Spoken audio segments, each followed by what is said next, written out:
2024年巴黎奥运会被嘲笑为史上最穷酸的一届盛会，与2008年北京奥运会的奢华形成鲜明对比。回顾2008年，北京奥运会不仅展示了中国的硬件实力，更彰显了中国在世界舞台上的崛起。那时的鸟巢以其雄伟的建筑和巨大的投资轰动一时。然而，时至今日，鸟巢的维护成本不断上涨，收入却不断下滑，这无疑反映出中国经济结构的深层次问题。当年狠砸34亿建成的鸟巢，16年来利用率到底有多少？办奥运究竟是赔还是赚？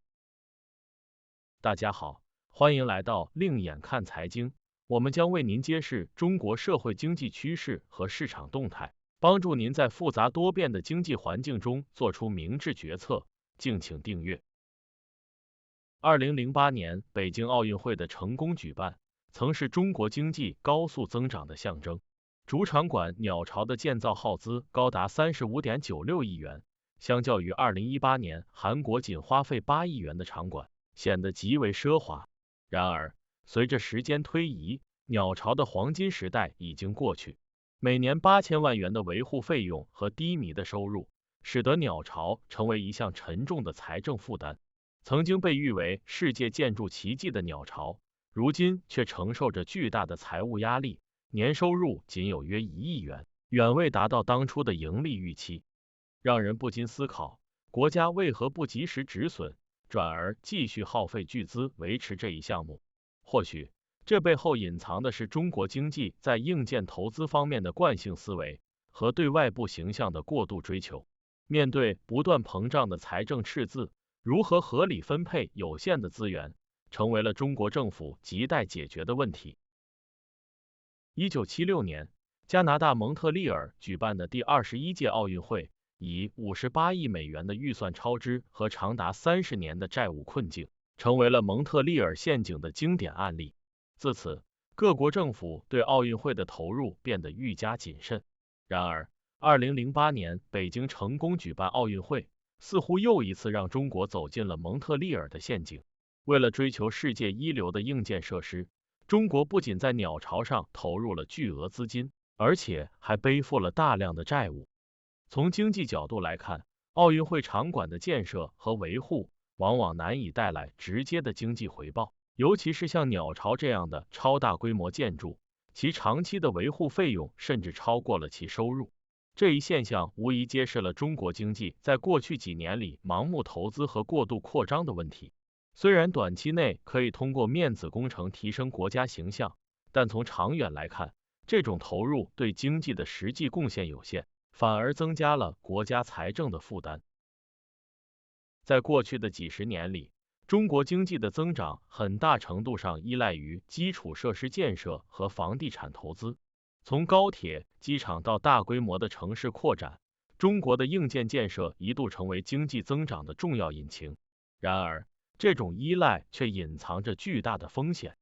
以房地产为例，近年来中国房地产市场的泡沫逐渐显现，大量资金被投入到不动产项目上，形成了一个庞大的负债链条。而随着政府对于房地产市场的调控力度加大，市场需求的萎缩导致许多开发商面临偿债压力。与此同时，国内消费者的购房意愿也在下降。随着房价持续高企和生活成本不断增加，普通市民的消费能力大幅缩水，经济增长乏力。同样的情况在基础设施建设上也有所体现。尽管大规模的基础设施建设曾一度刺激了经济的增长，但随着需求的逐渐饱和和投资的过度扩张，这些投资的回报率逐渐下降。无论是鸟巢的低迷收入，还是地方政府频繁举债建设空城，都反映出中国经济正在面临深层次的结构性问题。随着经济增速的放缓和债务水平的上升，中国经济越来越呈现出资产负债表衰退的趋势。这一概念最早由经济学家辜朝明提出，指的是在经济泡沫破裂后，企业和家庭纷纷缩减开支，偿还债务，导致整体经济活动萎缩，形成恶性循环。近年来，中国的企业和居民普遍处于减债模式，企业在偿还债务的过程中缺乏足够的资金进行新投资，而居民则更倾向于储蓄而非消费。这种现象导致了中国经济的增长乏力，且越来越依赖政府的财政刺激和货币政策宽松。然而，过度依赖政府刺激的经济增长模式很难持续下去，尤其是在全球经济不确定性加大的背景下。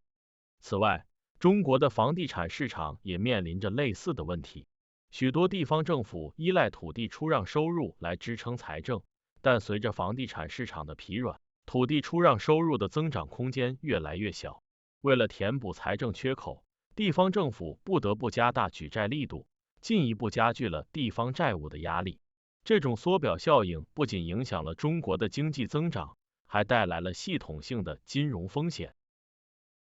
面对当前的经济困境，中国政府面临着艰难的抉择。一方面，需要通过改革和创新来激发经济活力，推动产业结构转型；另一方面，仍需应对房地产和基础设施领域的庞大债务。如何实现经济的可持续增长，避免陷入资产负债表衰退的恶性循环，是摆在中国政府面前的严峻问题。